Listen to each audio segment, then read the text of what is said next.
Good afternoon, and welcome back to another episode in my ongoing series of books that change the way I see the world and which I cannot recommend highly enough.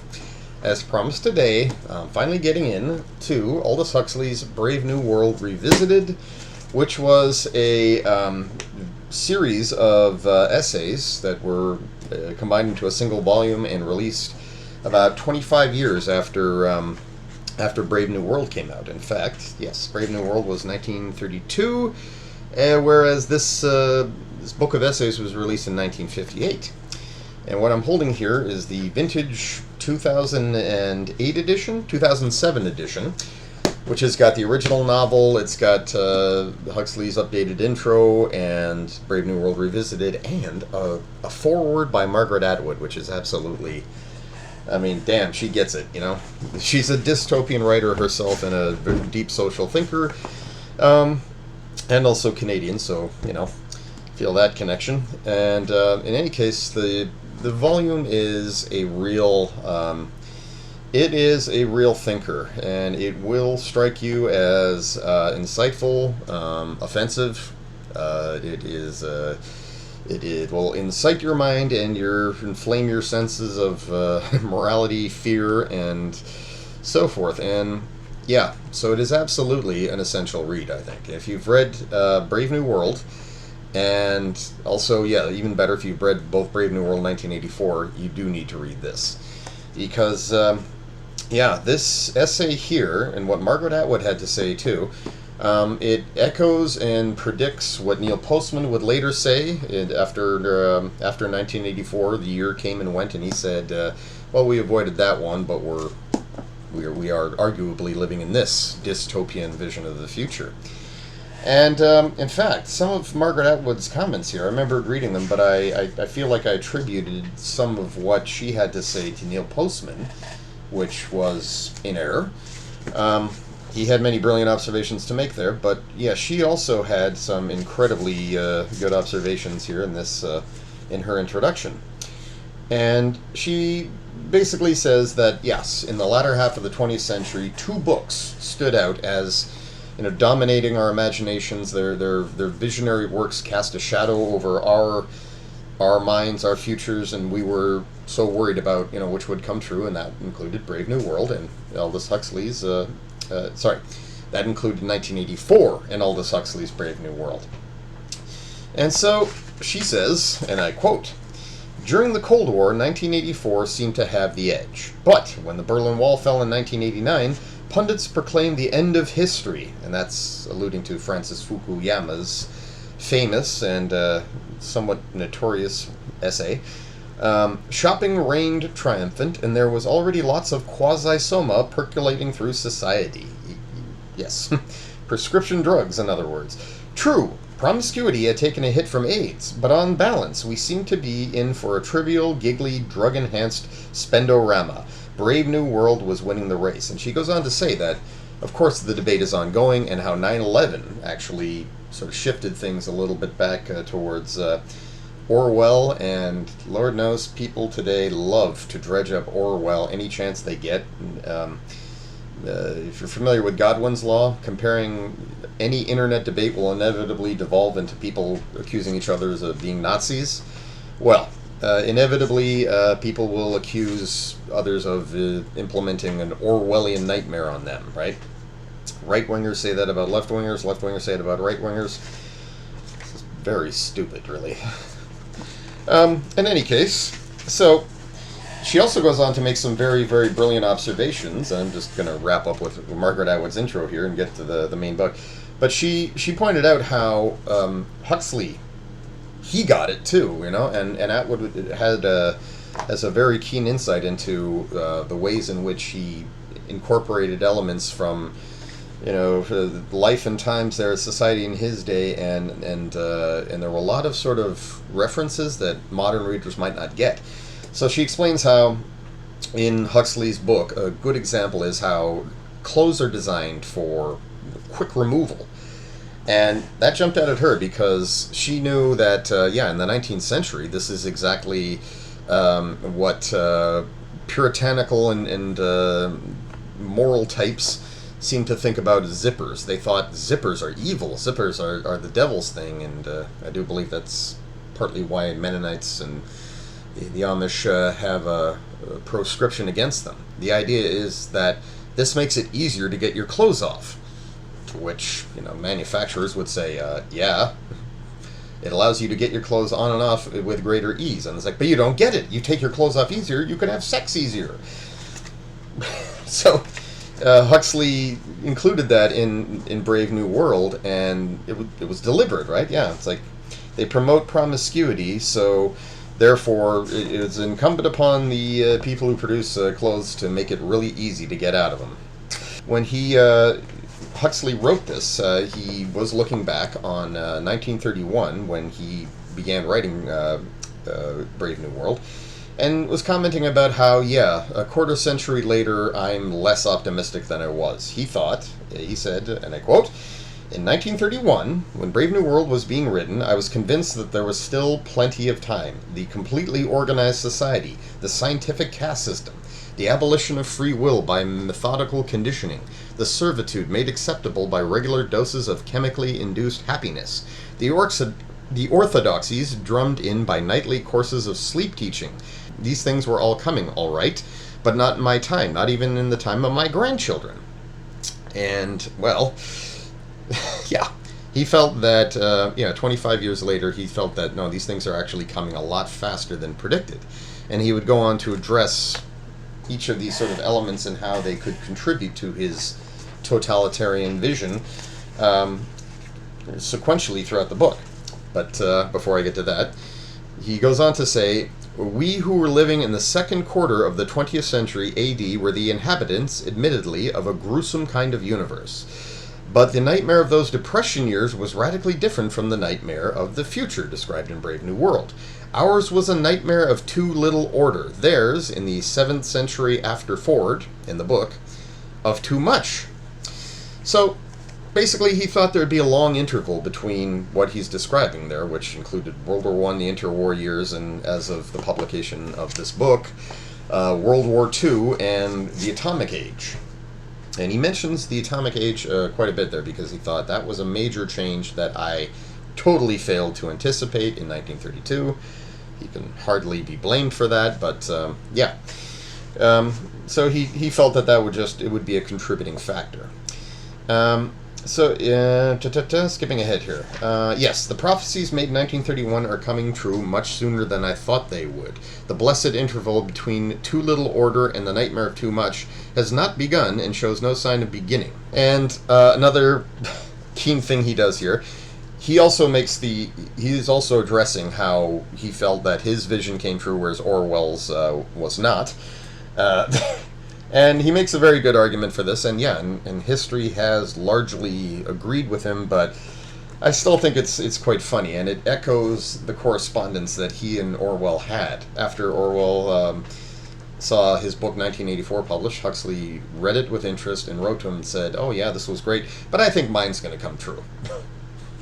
It's like, authors, so egotistical. So, addressing George Orwell, he says, 1984 was a magnified projection into the future of a present that contained Stalinism and an immediate past that had witnessed the flowering of Nazism. And while acknowledging that 1984 was more current than his book Brave New World, his came before that, nevertheless, he felt that basically 1984 was contextual. It was contained to that time. That this was a future Orwell feared, but was not coming true. And the interesting thing, as Atwood certainly addressed there, is that in the West, looking back, one could definitely see how Huxley's vision for a society of too much order, too much regimentation, and control through means of pleasure was rapidly becoming true. In the post-war era, the economic expansion, the growth of consumption, the idea of the American dream, right? The car in every lot, a chicken in every pot, and all that stuff, and the blessed conformity that was being advertised, in which the '60s generation first the beatniks, so to as they were called, and then the hippie generation, peace, love, and anti-war protests, civil rights, feminism, all of these movements, which had been around for a long time, they achieved a burst in response to that largely.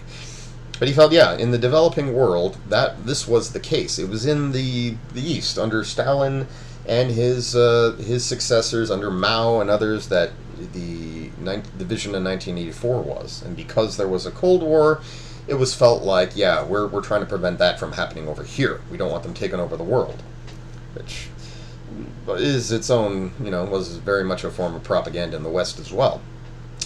And that it seemed like that nightmare was over once not just the Berlin Wall falling in '89, but of course the collapse of the Soviet Union in 1991. Anyway, so he goes on to state why he thinks he's right here. In light of what we have recently learned about animal behavior in general and human behavior in particular, it has become clear that control through the punishment of undesirable behavior is less effective, in the long run, than control through the reinforcement of desirable behavior by rewards, and that government through terror works on the whole less well than government through the non-violent manipulation of the environment and of the thoughts and feelings of the individual men, women, and children. And, I can think of nothing wrong with that statement. It's just kind of cute that he's, arguing a little. But, these same sort of things have been studied at length. Neil Postman was a major contributor, so was Noam Chomsky. And Canadian Marshall McLuhan, right? Media awareness became a very growing thing in the latter half of the 20th century, and by 1960s you had Stuart Ewen, who wrote Captains of Consciousness, and this was contemporary with Noam Chomsky getting his start, Marshall McLuhan's own thoughts, and it's like, we're really seeing how propaganda occurs anywhere and everywhere, regardless of whether or not you live in a democracy or a totalitarian dictatorship. There's always the specter of information control and the control of the message and the desire. I mean, mass culture really was, and mass advertising, all that stuff, according to Stuart Ewen, right? It was invented to try and tame the working classes in America, whereas in Europe, it wasn't so much capitalism that was used, it was the education system. And the teaching of nationalism and civic duty alongside how, we're such a wonderful country because we're so democratic, or our institutions are so great, and, loyalty to the authorities, and to the Kaiser, and so forth. To the Queen. All this, Huxley was sort of preambling this by a good 20 years. So that is what, going back to Brave New World Revisited after reading these other books that I mentioned, it was really eye-opening. It's like, they're this sort of cultural trend and this ongoing process in our history and how it's all sort of played out. Looking back at it, it's very fascinating, and it's really interesting to see. For many people, many very insightful people who were also foresightful, right? This was on the tips of everyone's tongue there. Media control, media awareness, and the ways in which in a democratic society, all of just about everything from education to employment to consumptions and the way our whole lives are organized around these certain principles that we are hardly even aware of. They are there to control and reinforce certain behaviors. So, getting into now, he then begins to deal with all of the different factors that he feels could lead to the elimination of human freedom and individuality and all the things that he depicted in Brave New World.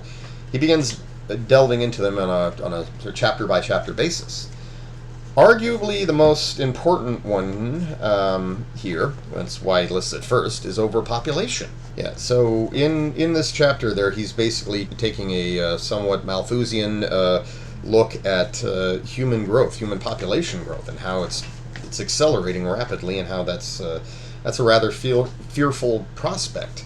So, as he writes in Chapter 1, titled Overpopulation, on the first Christmas Day, the population of our planet was about 250 millions, less than half the population of modern China.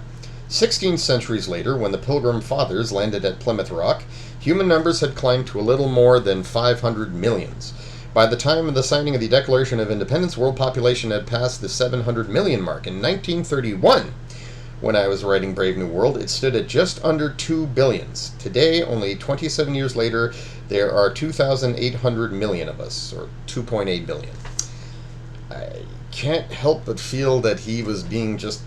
It's like, how cute is that? Our global population today is now over 8 billion. And, what you experienced in those 25 years, well, it's only accelerated since. But, of course, he says as much.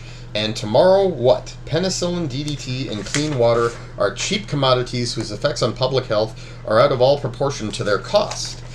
And at the time of writing, that many of these things were, yes, very much luxuries that only people in developed nations could afford.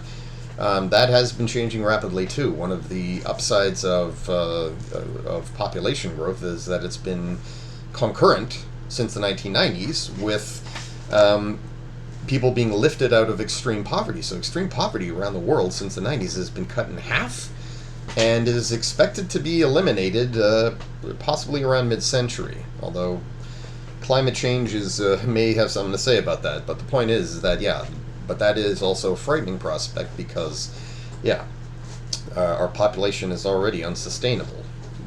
What's this going to result in?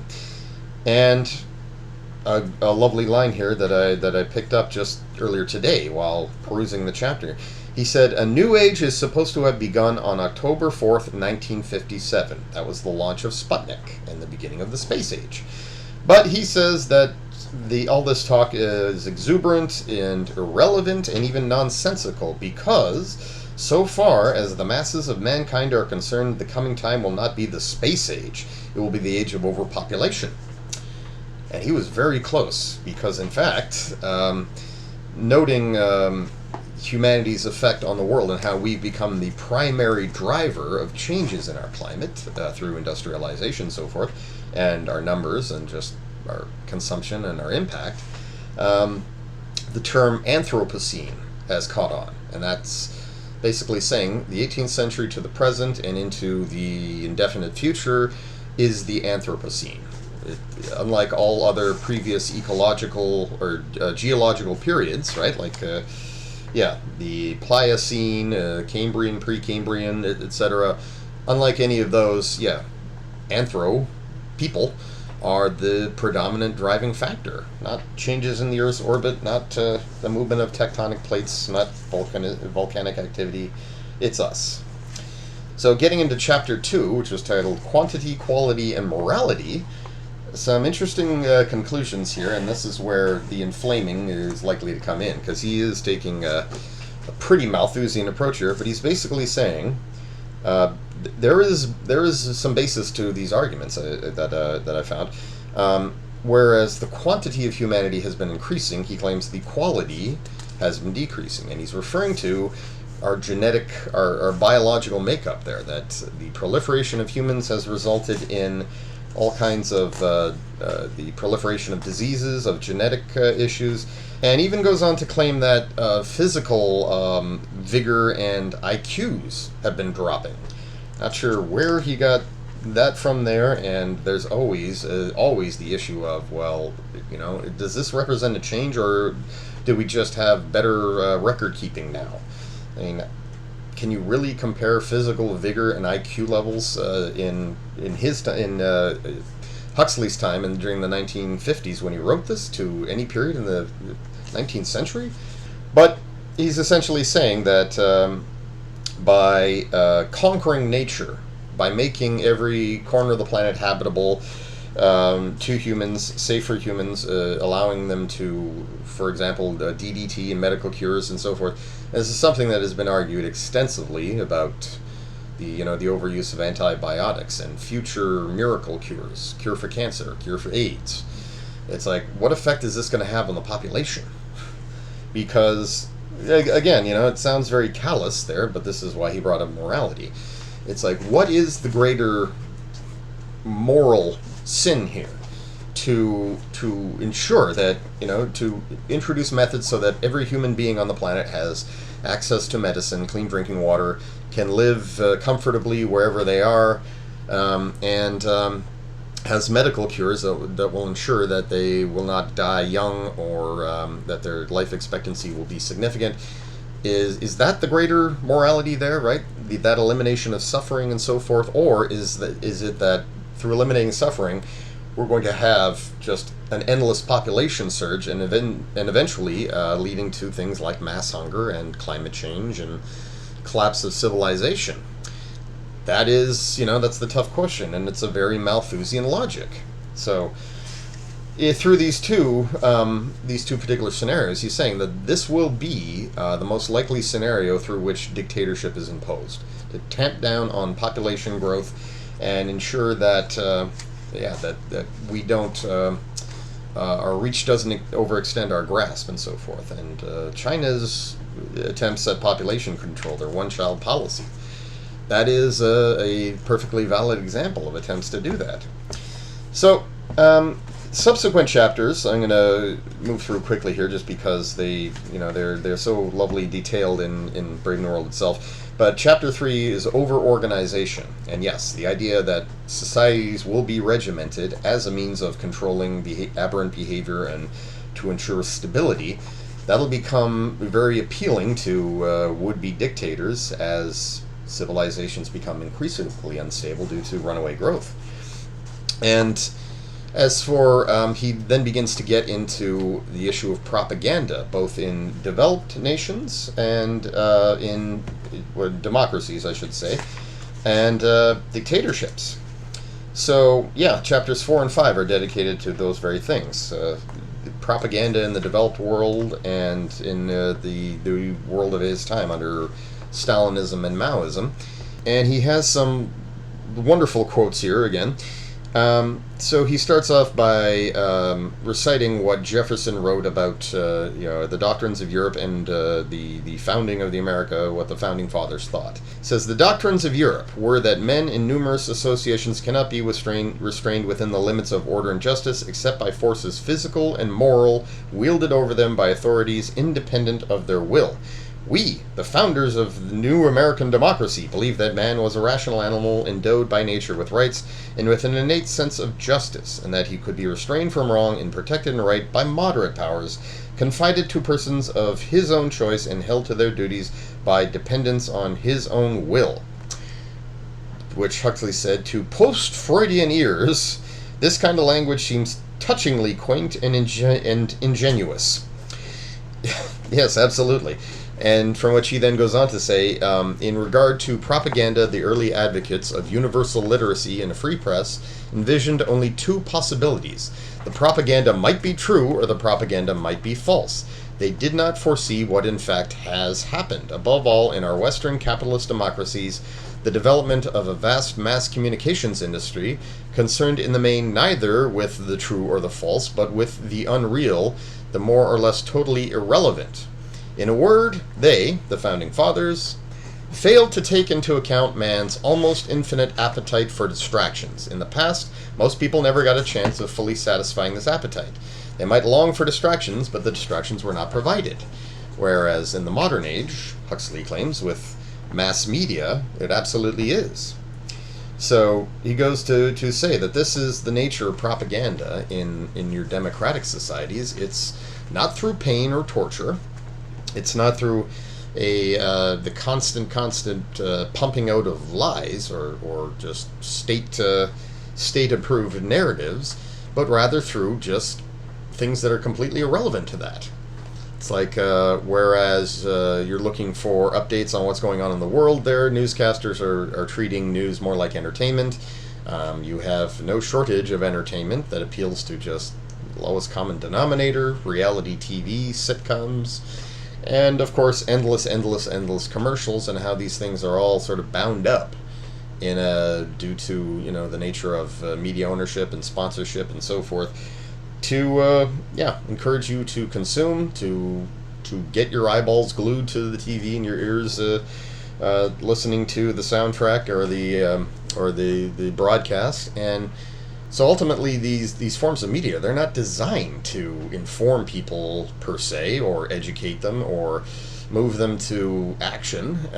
They're merely there to anesthetize, or to agitate them in such a way as to make them angry, fearful, and so forth. And I mean, this has all been said to death by figures like Noam Chomsky and other media critics, and Michael Moore also has popularized that quite a bit. So the next few chapters, he goes on to deal with just about everything that he presented in Brave New World, which had to do with, beyond propaganda, you have brainwashing, conditioning, drugs, using chemical stimulation to control people, and how he has seen this just becoming a routine thing in society in his time. In terms of conditioning, that was a very relevant one, because behaviorism was still viewed as a valid science, and was still taken up. And this was one thing that the 60s generation had a real bone to pick with, how education at the time was very much about rote learning and almost, hypnopedic conditioning. Just repeating rote facts, teaching from a standardized curriculum, read, remember, regurgitate, and so forth. And there was a reason it was done that way. It was informed by behaviorist thinking, which basically said that people are no different than rats and pigeons. You can condition their behavior, and we should strive to do that. And a very public figure in that domain was B.S. Skinner, and to read his work, you'd think, my God, this guy sounds like he was right on the same page with fascists and ultranationalists there, but was more academic in outlook. And Arthur Koestler, who I mentioned from the previous review, The God That Failed, he wrote a very brilliant book called The Ghost in the Machine, which tackled behaviorism and took it to task for just how simplistic and stupid it was. But in the time of Brave New World Revisited, there when Huxley wrote this, it was very much still being followed. So, and chemical persuasion, of course. Well, these issues when it comes to education have not gone away. When I was an educator, in fact, when I was studying in Teachers College, that was one of the main subjects that was constantly being brought up. How do we change the education system? How do we move away from these standardized, centralized models? Huxley ultimately believed that through propaganda, chemicals, and operant conditioning, whether it was administered in your sleep or while you were awake, would be used to regiment society and control the way people thought and interacted and behaved. And then he offers some solutions here, suggestions rather, which again, they take me right back to Teachers College, because education for freedom he talks about. The way he describes this, he says that all the available evidence points to the conclusion that in the life of individuals and societies, heredity is no less significant than culture. Every individual is biologically unique and unlike other individuals. Freedom is therefore a great good, tolerance a great virtue, and regimentation a great misfortune. For practical or theoretical reasons, dictators, organization men, and certain scientists, like behaviorists, are anxious to reduce the maddening diversity of men's natures to some kind of manageable uniformity. And he even mentions the behaviorists by name. As a movement, he mentions Skinner and Watson. Yeah.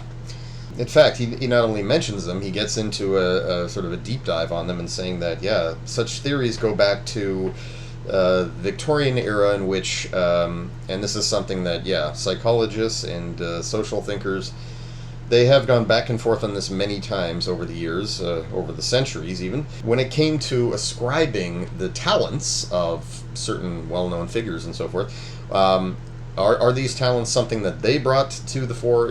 Were they exceptional individuals, or were they merely the product of their time? And yes, as an example, he says, Huxley summarizes, says, in a word, Shakespeare's plays were not written by Shakespeare, nor even by Bacon or the Earl of Oxford.